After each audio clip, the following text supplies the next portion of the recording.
नमस्ते, good morning, बहुत स्वागत है आपका। आप देख रहे हैं न्यूज़ वन इंडिया। आपके साथ मैं हूं ऋतु तिवारी पोखरियाल। बुलेटिन की शुरुआत करेंगे। आज गोवा के पणजी में रोजगार मेले का आयोजन होना है। पीएम मोदी युवाओं को सौंपेंगे नियुक्ति पत्र। तो 1250 बेरोजगारों को सौंपे जाएंगे नियुक्ति पत्र। पीएम मोदी मेले को वर्चुअली करेंगे संबोधित। तो पीएम करीब 20 मिनट तक सभा को संबोधित करेंगे। तो पीएम मोदी युवाओं को नियुक्ति पत्र बांटते हुए नजर आएंगे। 1250 बेरोजगारों को ये सौंपे जाएंगे नियुक्ति पत्र। तो वर्चुअली ये पूरा कार्यक्रम रहने वाला है। पीएम मोदी मेले में वर्चुअली संबोधित करेंगे, शामिल होंगे और करीब 20 मिनट तक सभा को संबोधित करते हुए नजर आएंगे।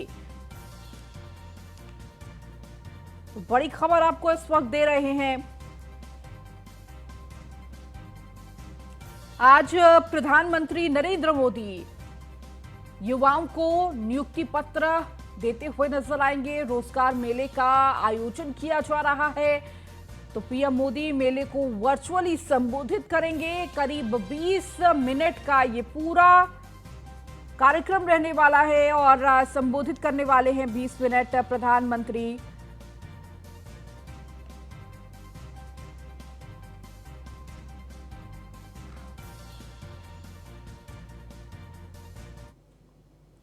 आज झांसी और प्रयागराज दौरे पर रहेंगे सीएम योगी आदित्यनाथ। सुबह करीब 10:50 पर झांसी पुलिस लाइन पहुंचेंगे सीएम। विकास योजनाओं का करेंगे लोकार्पण और शिलान्यास। तो वहीं प्रबुद्ध जन सम्मेलन को संबोधित करेंगे सीएम। दोपहर करीब 1:50 पर प्रयागराज परेड ग्राउंड पहुंचेंगे सीएम योगी। विकास परियोजनाओं का करेंगे लोकार्पण और शिलान्यास। तो प्रबुद्ध जन सम्मेलन को संबोधित भी करेंगे सीएम योगी और दोपहर 3:30 बजे जन प्रतिनिधियों से मुलाकात करेंगे, वार्ता करेंगे और 3:50 पर आईसीसीसी सभागार और मेला प्राधिकरण पहुंचेंगे। तो आईसीसी सभागार में समीक्षा बैठक करेंगे सीएम योगी और कुंभ और माघ मेले के संबंध में समीक्षा बैठक करते हुए भी नजर आएंगे। तो ये दो जगहों का, दो क्षेत्रों का उनका ये पूरा दौरा रहने वाला है। बेहद महत्वपूर्ण ये दौरा रहने वाला है। सीएम योगी का मिनट टू मिनट कार्यक्रम क्या है वो भी आपको बता देते हैं। दोपहर 1:50 पर प्रयागराज परेड ग्राउंड उतरेंगे। 1:55 पर हेलीपैड से सभा स्थल के लिए रवाना होंगे। तो करीब 2 बजे परेड ग्राउंड स्थित सभा स्थल पहुंचेंगे। 2:30 बजे से लेकर 3:30 बजे तक प्रबुद्ध जन सम्मेलन में भाग लेने वाले हैं। इसके साथ ही 3:30 बजे से लेकर 3:45 तक जनप्रतिनिधियों से मुलाकात करेंगे। 3:50 से 6 बजे तक आईसीसी सभागार में तैयारियों की समीक्षा बैठक करेंगे। तो 6 बजे बमरौली एयरपोर्ट के लिए रवाना होंगे। तो प्रयागराज में मिनट टू मिनट क्या कुछ कार्यक्रम रहने वाला है वो आपको बता रहे हैं। तो प्रदेश के मुखिया पहुंच रहे हैं प्रयागराज और इस दौरान उनके क्या तमाम कार्यक्रम रहने वाले हैं, देखिए मिनट टू मिनट कार्यक्रम आपको बता रहे हैं। 6 बजे बमरौली एयरपोर्ट के लिए रवाना हो जाएंगे, लेकिन पूरी दोपहर से लेकर शाम तक सीएम योगी आदित्यनाथ का पूरा कार्यक्रम रहने वाला है। और अधिक जानकारी के साथ हमारे सहयोगी भी हमारे साथ जुड़ चुके हैं तमाम अपडेट्स के साथ। अश्विनी हमारे साथ लखनऊ से जुड़े हुए हैं, तो वहीं राजीव हमारे साथ झांसी से जुड़ गए हैं। झांसी में आज सीएम योगी आदित्यनाथ का दौरा रहने वाला है, लेकिन उससे पहले अश्विनी के पास आएंगे। अश्विनी, आज 2 जिलों का दौरा करते हुए योगी आदित्यनाथ नजर आएंगे। पहले झांसी पहुंचेंगे, प्रयागराज पहुंचेंगे, जहां पर दौरा करेंगे। ताबड़तोड़ एक के बाद एक दौरे देखने को मिल रहे हैं अश्विनी। बात करें भारतीय जनता पार्टी की, आज तो उसने अघोषित रूप से आज जो नगर निकाय के चुनाव होने हैं उनके लिए चुनाव प्रचार शुरू कर दिया। जहां एक और मुख्यमंत्री योगी आदित्यनाथ लगातार जिलों के दौरे कर रहे हैं, तो उन्होंने देखा इससे पहले देखा गया कि नगर निगम सहारनपुर है, वहां का दौरा किया। उसके बाद अब झांसी और उसके बाद प्रयागराज पहुंचने वाले। निश्चित तौर पर झांसी जब पहुंचेंगे, तमाम जो विकास योजनाएं हैं उनकी सौगात वहां को देंगे। इसके अलावा जो प्रबुद्ध जन है उनको संबोधित करेंगे। निश्चित तौर पर वहां समीक्षा भी कर सकते हैं कानून व्यवस्था को लेकर, क्योंकि सबसे फर्स्ट प्रायोरिटी पर जो है कानून व्यवस्था उत्तर प्रदेश सरकार और मुख्यमंत्री योगी आदित्यनाथ की है। तो निश्चित तौर पर ऐसे में जब मुख्यमंत्री पहुंचेंगे तो कहीं ना कहीं उनका जो विजन होगा, उनका जो आगे का देखने का तरीका होगा, वो ये होगा कि जो निकाय चुनाव होने हैं उसको ध्यान में रखते हुए विकास योजनाओं का लोकार्पण शिलान्यास किया जाए। क्योंकि पूरी आशंका है ऐसी कि अगले कुछ दिनों में जो है आचार संहिता लग सकती है उत्तर प्रदेश के अंदर नगर निकाय चुनाव को लेकर के। तो ऐसे में उससे पहले जितना भी सौगातों का पिटारा खोला सके उतना उत्तर प्रदेश सरकार या उतनी कहीं मुख्यमंत्री की ओर से खोला जा रहा है, क्योंकि कहीं ना कहीं भारतीय जनता पार्टी चाह रही है 17 नगर निगम है और 17 के 17 नगर निगम इस बार उनके कब्जे में रहे हैं। हालांकि पश्चिमी उत्तर प्रदेश में पिछली बार कई नगर निगम थी जो हाथ से फिसल गई थी और इस सबसे ज्यादा फोकस इस बार मुख्यमंत्री का उन्हीं सीटों पर है कि वो सीटें भारतीय जनता पार्टी के पक्ष में आए। निश्चित तौर पर उसको लेकर के बाकायदा रणनीतिक तौर पर तैयारी की जा रही है। एक और सरकार अपना काम कर रही है तो दूसरी ओर भाजपा भी इस काम में लगी हुई है। निश्चित तौर पर आज मुख्यमंत्री का जो कार्यक्रम है बेहद अहम है। पहले 10 बज के लगभग 50 मिनट के आसपास जो है मुख्यमंत्री झांसी पहुंचेंगे। उसके बाद 1:50 के आसपास मुख्यमंत्री का प्रयागराज दौरा है। प्रयागराज पहुंचकर भी मुख्यमंत्री योगी आदित्यनाथ वहां पर प्रबुद्धजन को संबोधित करेंगे। साथ ही साथ जो वहां के जनप्रतिनिधि हैं उनसे मुलाकात करेंगे। साथ ही साथ तमाम योजनाओं का पिटारा है प्रयागराज वासियों के लिए भी आज खुलेगा। और सबसे जो महत्वपूर्ण आज का कार्यक्रम मुख्यमंत्री का है वो कुंभ मेले को लेकर जो समीक्षा बैठक होनी है और माघ मेले को लेकर जो समीक्षा बैठक होनी है, क्योंकि उत्तर प्रदेश सरकार ने जो पिछला कुंभ किया था वो कहीं ना कहीं विश्व स्तरीय कुंभ है। उसकी जो व्यवस्थाएं थी वो कहीं ना कहीं विश्व स्तर पर उसकी चर्चा हुई थी। तो निश्चित तौर पर अब जिम्मेदारी उत्तर प्रदेश सरकार की और बढ़ जाती है। उत्तर प्रदेश सरकार चाहती है कि और बड़ा भव्य जो कुंभ का आयोजन किया जाए। साथ ही साथ आगामी जो माघ मेला है उसको लेकर के भी तैयारियां की जाए, क्योंकि माघ मेले के दौरान भी प्रयागराज में श्रद्धालुओं की भीड़ जुटती है, वहां पर बड़ी संख्या में लोग पहुंचते हैं। तो ऐसे में उन दोनों मेलों की जो समीक्षा करेंगे। मुख्यमंत्री योगी आदित्यनाथ का सख्त निर्देश पहले भी था कि जो मेला लगते हैं जहां प्रदेश में कहीं पर भी हों तो उनकी जो व्यवस्थाएं वो सुदृढ़ होनी चाहिए। घाटों के आसपास जो व्यवस्थाएं होती हैं वो साफ सफाई की व्यवस्थाएं बेहतर होनी चाहिए। निश्चित तौर पर इन तमाम चीजों की समीक्षा भी करेंगे मुख्यमंत्री आज। बिल्कुल अश्विनी, और देखिए एक के बाद एक जिस तरह से उनका दौरा देखने को मिल रहा है, कहीं ना कहीं देखिए हर क्षेत्र में तैयारियां बहुत की जाती हैं जब भी प्रदेश के मुखिया पहुंचते हैं। और चूंकि झांसी से राजीव हमारे साथ जुड़े हुए हैं, राजीव क्या कुछ तैयारियां झांसी में चल रही है? आज प्रदेश के मुखिया पहुंच रहे हैं और माना जा रहा है कि कई करोड़ की परियोजनाओं का शिलान्यास और लोकार्पण कर सकते हैं। कहीं ना कहीं झांसी वासियों के लिए आज बेहद महत्वपूर्ण दिन रहने वाला है।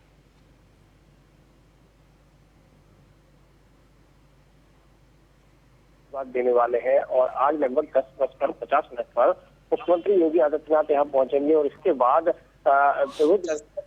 भी यहाँ संबोधित करेंगे। जो यहाँ पर कार्य योजनाएं चल रही हैं उनका भी लोकार्पण और शिलान्यास भी करने वाले हैं। आपको बता दें लगभग 10,000 लोगों की यहाँ व्यवस्था की गई है बैठने के लिए और जो अधिकारी हैं, डीएम है या एडीजी है कानपुर जोन, वो लगातार खुद मॉनिटरिंग कर रहे हैं। कल से सुरक्षा व्यवस्था के खासे इंतजाम किए गए हैं और अन्य जनपदों से भी यहाँ पुलिस मंगाया गया है ताकि सुरक्षा में कोई चूक न रहे। जी राजीव, इसके साथ ही साथ देखिए प्रबुद्धजनों से मुलाकात करने का कार्यक्रम है, जनप्रतिनिधियों से कहीं ना कहीं झांसी के विकास कार्यों को लेकर जायजा लेते हुए किस तरह से कानून व्यवस्था है उसका भी जायजा लेते हुए नजर आएंगे। जी बिल्कुल, आने वाले समय में जिस तरीके से नगर निगम और निकाय चुनाव आने वाले हैं इसको साधने की भी कोशिश है और तहसील और कस्बों से भी भारी यहाँ पर जो लोग बुलाए गए हैं, काफी संख्या में बसें भी लगाई गई हैं, तो यहाँ भीड़ इकट्ठा भी करने की कोशिश कर रहे हैं। इसके अलावा जो आने वाले समय में चुनाव आ रहा है उसको भी लेकर यह उनका दौरा अहम होने वाला है। जी बिल्कुल राजीव, ये दौरा बेहद अहम रहने वाला है और कहीं ना कहीं देखिए एक तरफ सौगातों की छड़ी लगने वाली है, इसके साथ ही साथ चुनाव प्रचार भी और जनता को साधने की कोशिश में भी लगातार बीजेपी है और सरकार है और इसीलिए लगातार ताबड़तोड़ दौरे भी देखने को मिल रहे हैं। बहुत बहुत शुक्रिया राजीव इन तमाम जानकारियों को देने के लिए। लगातार अश्विनी आप हमारे साथ जुड़े रहिए और भी खबरों पर आपसे अपडेट लेंगे। वहीं आज मैनपुरी जाएंगे बीजेपी प्रदेश अध्यक्ष भूपेंद्र चौधरी। किशनी और भोगांव के बूथ अध्यक्षों के सम्मेलन में होंगे शामिल। 2:15 पर माया रिजॉर्ट करहल में होगा बूथ अध्यक्ष सम्मेलन। तो लगातार एक के बाद एक, चाहे वो सरकार हो या फिर संगठन हो, लगातार दौरे देखने को मिल रहे हैं और चुनाव प्रचार और संगठन को किस तरह मजबूत करना है इसके लिए लगातार भूपेंद्र चौधरी हर एक क्षेत्र में जा रहे हैं। तो आज मैनपुरी जाएंगे बीजेपी प्रदेश अध्यक्ष भूपेंद्र चौधरी। किशनी और भोगांव के बूथ अध्यक्षों से सम्मेलन और शामिल होंगे सम्मेलन में। 2:15 पर माया रिजॉर्ट करहल में होगा बूथ अध्यक्ष सम्मेलन जिसमें सम्मिलित होंगे भूपेंद्र चौधरी।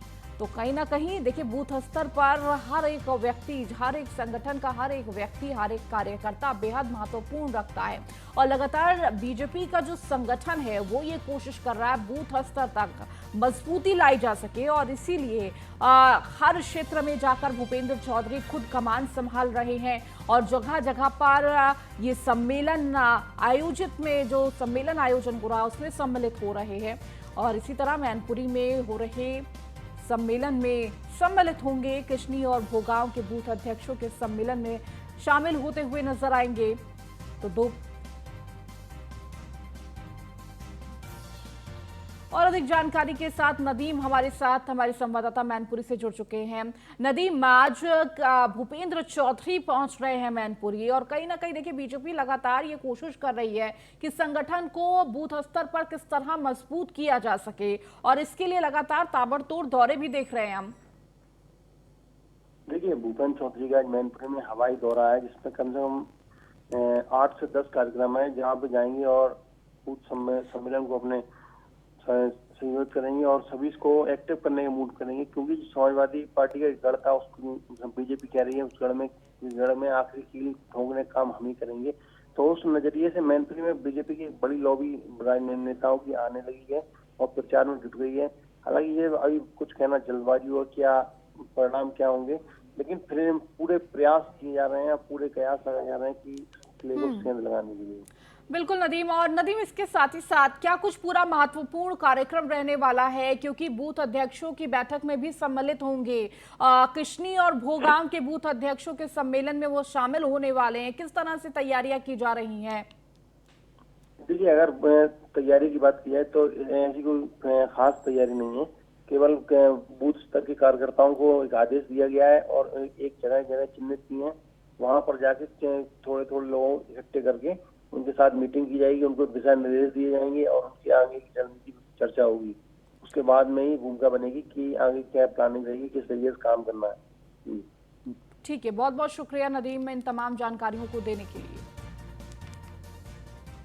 बढ़ेंगे आगे, मुजफ्फरनगर की बात करेंगे जहां पूर्व विधायक विक्रम सैनी को बड़ा झटका लगा है। सजा पर रोक लगाने की मांग वाली याचिका खारिज कर दी गई है। निचली अदालत के फैसले पर रोक की मांग की गई थी। हाईकोर्ट ने विक्रम सैनी की याचिका को खारिज किया है। हाईकोर्ट ने निचली अदालत के फैसले को बताया है सही और देखिए लगातार सबकी नजर थी कि आखिर क्या फैसला आता है, लेकिन निचली अदालत के फैसले पर रोक की मांग की गई थी, लेकिन हाईकोर्ट ने विक्रम सैनी की याचिका को खारिज कर दिया है। और आपको बता दें लगातार जिस तरह से निचली अदालत ने जो फैसला दिया था उसको बरकरार रखा गया है, तो पूर्व विधायक विक्रम सैनी को बड़ा झटका लगा है। हर किसी की नजर विक्रम सैनी पर थी कि आखिर हाईकोर्ट की तरफ से क्या फैसला आता है। कहीं ना कहीं उनके भविष्य का फैसला भी किया जाना था और इसी फैसले के द्वारा, और अब जब हाईकोर्ट की तरफ से भी इस पूरी याचिका को खारिज कर दिया है तो कहीं ना कहीं अब बड़ा झटका विक्रम सैनी को लगा है। पूर्व विधायक हैं विक्रम सैनी और सजा पर रोक लगाने की मांग वाली याचिका खारिज कर दी है हाईकोर्ट ने। तो निचली अदालत के फैसले पर रोक की मांग की गई थी, लेकिन ये जो रोक की मांग थी उस पर हाईकोर्ट ने अपना फैसला सुनाया। और अधिक जानकारी के साथ मुजफ्फरनगर से संवाददाता सचिन जौहरी हमारे साथ जुड़ चुके हैं। सचिन, लगातार अब इस फैसले पर हर किसी की नजर थी, लेकिन हाईकोर्ट की तरफ से विक्रम सैनी को एक बड़ा झटका लगा है, उनकी याचिका को खारिज कर दिया गया है। जी बिल्कुल, विक्रम सैनी ने याचिका डाली हुई थी सजा को रोकने के लिए, उसे हाई कोर्ट ने रद्द कर दिया है, खारिज कर दिया है और ये एक बड़ा झटका विक्रम सैनी को लगा है। जी सचिन, बहुत बहुत शुक्रिया इस जानकारी को देने के लिए। वहीं लोक भवन में शानदार लाइटिंग का प्रदर्शन, रंगीन लाइटों से जगमगा उठा लोक भवन कार्यालय। तो रंगीन लाइटों से जगमगा उठा है लोक भवन, बेहतरीन लाइटिंग से रोशन हुआ लोक भवन। तो लोक भवन में लाइटों का प्रदर्शन देखने को मिला, रंगीन लाइटों से सजाया गया लोक भवन और ये तस्वीर भी आपको साझा कर रहे हैं किस तरह से ये बेहतरीन, मनोरंजक और बेहद खूबसूरत तस्वीर, किस तरह से लोक भवन रोशन हुआ है लाइटिंग से और रंग बिरंगी ये लाइटें जो लोक भवन को और भी बेहतरीन बनाती हुई नजर आ रही हैं। तो कहीं ना कहीं बेहद खूबसूरत तस्वीर। तो लोक भवन में लाइटिंग का ये प्रदर्शन इस तरह से बेहद खूबसूरती से ये लाइटें लोक भवन को और भी बेहतरीन, खूबसूरत और जगमगाती हुई नजर आ रही है।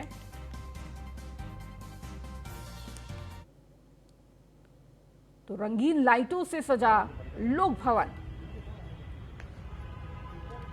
और इसका नजारा कहीं ना कहीं हर कोई लेना चाह रहा था, लुत्फ हर कोई लेना चाह रहा है।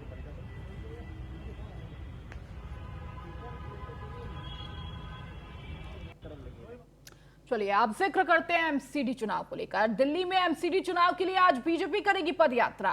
तो जनसभा, नुक्कड़ सभा और पदयात्रा करेगी बीजेपी। केंद्रीय मंत्री धर्मेंद्र प्रधान, अनुराग ठाकुर करेंगे प्रचार। तो कैलाश विजयवर्गीय समेत कई दिग्गज नेताओं का नाम भी शामिल है। यूपी से 2 सांसदों का नाम और एक विधायक करेंगे प्रचार। राज्यसभा सांसद अनिल जैन, महेश शर्मा का भी नाम शामिल है। उत्तराखंड के पूर्व प्रदेश अध्यक्ष मदन कौशिक भी करेंगे प्रचार। तो देखिए एमसीडी का चुनाव है और लगातार हर पार्टी इस चुनाव प्रचार में नजर आ रही है और बीजेपी ने भी अब कमर कस ली है एमसीडी चुनाव को लेकर। चूंकि बीजेपी लगातार दिल्ली में एमसीडी में बरकरार है और किस तरह से ये बरकरार आगे भी रहे, इसके लिए लगातार बीजेपी भी प्रयास में लगी हुई है और चुनाव प्रचार करते हुए बड़े चेहरे नजर आएंगे। एमसीडी चुनाव के लिए आज से बीजेपी पदयात्रा करेगी और जनसभा, नुक्कड़ सभा, पदयात्रा करते हुए बीजेपी नजर आएगी। तो कई ऐसे दिग्गज चेहरे, केंद्रीय मंत्री धर्मेंद्र प्रधान, अनुराग ठाकुर करेंगे चुनाव प्रचार। इसके साथ ही साथ कैलाश विजयवर्गीय समेत कई दिग्गज नेताओं का इस दौरान चुनाव प्रचार में नाम शामिल है जो चुनाव प्रचार करते हुए नजर आएंगे। तो यूपी से 2 सांसदों का नाम और एक विधायक करेंगे प्रचार। अब खबर ग्रेटर नोएडा से है, जहां पुलिस और बदमाशों में हुई है मुठभेड़। कार लूट मामले में वांछित चल रहे थे बदमाशों से ये मुठभेड़ हुई है। पुलिस की जवाबी कार्रवाई में बदमाश घायल हुआ।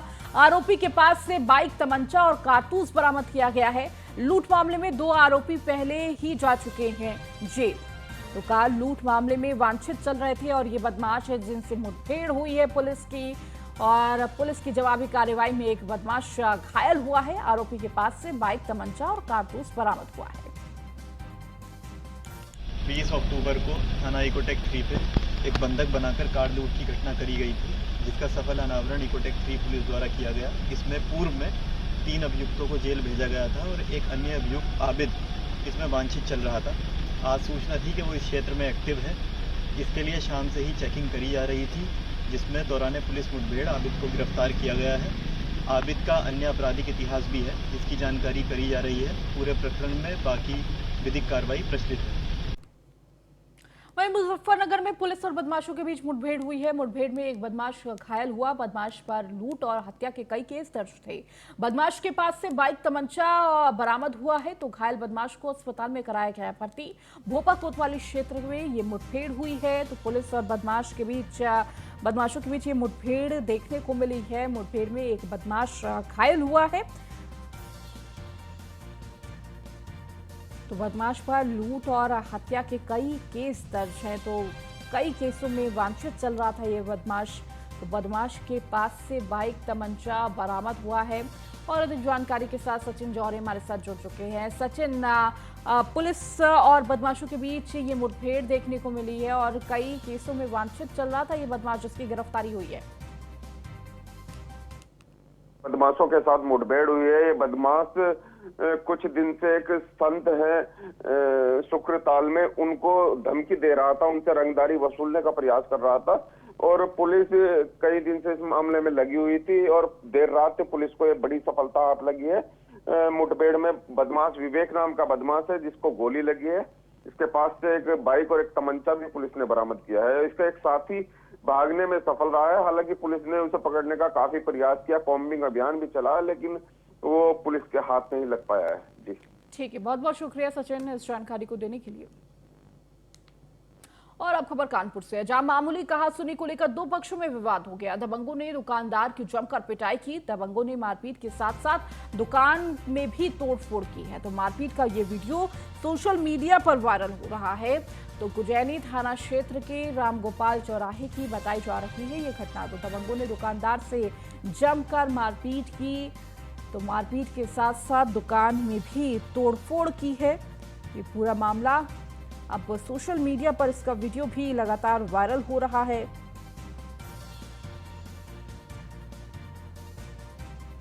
तो गुजैनी थाना क्षेत्र का ये पूरा मामला बताया जा रहा है। तो मामूली विवाद में ये मारपीट देखने को मिली है, जहां दुकानदार के साथ दबंगों की ये मारपीट। तो मामूली कहासुनी को लेकर दो पक्षों में विवाद हो गया। और अब बात अमेठी की करेंगे, जहां बदमाशों ने दंपत्ति से की है लूट। कार सवार बदमाशों ने दंपत्ति के साथ मारपीट और लूट की है। अमेठी कोतवाली क्षेत्र के बैंक से पैसे निकालकर घर जा रहे थे दंपत्ति। तो पीड़ित की तहरीर पर पुलिस ने मामला दर्ज कर जांच में जुट गई है। तो कार सवार बदमाशों ने दंपत्ति के साथ मारपीट और लूट की है। अमेठी कोतवाली क्षेत्र के बैंक से पैसे निकालकर घर जा रहे थे दंपति और इसी दौरान बदमाशों ने उनके साथ मारपीट की और लूट की घटना को अंजाम दिया। हालांकि अब पीड़ित की तहरीर के बाद मामला दर्ज कर लिया गया है और बदमाशों की तलाश में पुलिस जुट गई है। कार सवार बदमाशों ने दंपत्ति के साथ मारपीट और लूट की घटना को अंजाम दिया। चलिए, नमस्ते यूपी में फिलहाल इतना ही। बने रहिए न्यूज़ 1 इंडिया के साथ।